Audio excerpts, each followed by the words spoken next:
సూర్యాపేట జిల్లాలో సాగునీటికి కీలకమైన పాలేరు వాగు ఇసుకాస్తులకు కల్పతరువుగా మారింది. 3 పడవలు 6 ట్రాక్టర్లు అన్నచందంగా రెచ్చిపోతూ ఇష్టారాజ్యంగా ఇసుకను తవ్వి రవాణా చేస్తూ లక్షలు గడిస్తున్నారు. కొన్ని చోట్ల రాజకీయ నాయకులు మద్దతుతో, మరికొన్ని చోట్ల అధికార యంత్రాంగం అండతో అక్రమార్కులు చెలరేగిపోతున్నారు. పడవల సాయంతో వాగు మధ్యలో ఇసుకను తోడి ట్రాక్టర్ల సాయంతో ఇతర ప్రాంతాలకు తరలించి సొమ్ము చేసుకుంటున్నారు. పాలేరు వాగు నుంచి ప్రభుత్వానికి రావాల్సిన ఆదాయం పక్కదారి పడుతుండగా సమీపంలోని బోర్లు ఎండిపోతున్నాయని రైతులు వాపోతున్నారు. ఇప్పటికైనా అధికారులు స్పందించి ఇసుక అక్రమ రవాణా కట్టడికి చర్యలు చేపట్టాలని స్థానికులు డిమాండ్ చేస్తున్నారు.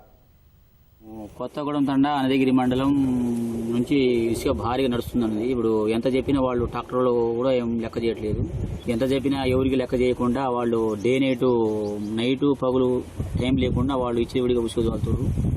ఎంఆర్ఓ కూడా చెప్పినా ఎంఆర్ఓ కూడా పట్టించుకోవట్లేదు.